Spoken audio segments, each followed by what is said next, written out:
Bonjour. Autre est l'éclat du soleil, autre l'éclat de la lune, et autre l'éclat des étoiles. Même une étoile diffère en éclat d'une autre étoile. 1 Corinthiens 15, verset 41. Durant le mois d'avril 2020, alors que nous étions dans une période de pandémie et de confinement, il y a eu plusieurs phénomènes astronomiques intéressants. On a pu voir une super lune le 7 avril. Sais-tu ce que c'est une super lune? Cela ne veut pas dire que la lune est transformée, cela signifie que c'est la pleine lune. Elle est donc toute ronde et que la lune est à la distance la plus proche de la Terre.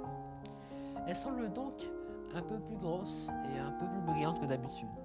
Il y a aussi les étoiles filantes à la fin du mois d'avril, mais nous en reparlerons un autre jour.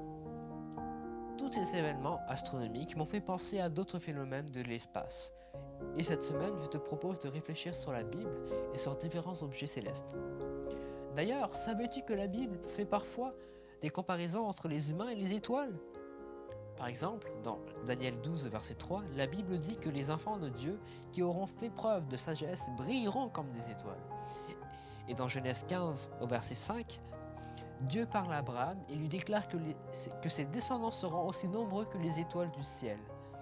La même chose est répétée dans Deutéronome 10 au verset 22. On peut faire une comparaison entre ces astres et la vie de certaines personnes qui connaissent Dieu.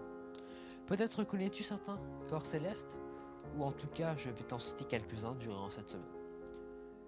Cette semaine, je t'invite donc à découvrir ou redécouvrir quelques astres et leur comparaison avec les humains. Nous parlerons des comètes, des supernovas, des astéroïdes, des trous noirs, de la Lune et des planètes, et aussi un peu du Soleil. N'oublie pas que Jésus est aussi comparé à une étoile. Je suis le rejeton et la prospérité de David, l'étoile brillante du matin. Apocalypse 22 au verset 16. Laisse-le briller en toi pour éclairer ta vie et te guider. Extrait de Sébastien Régis. Bonne journée.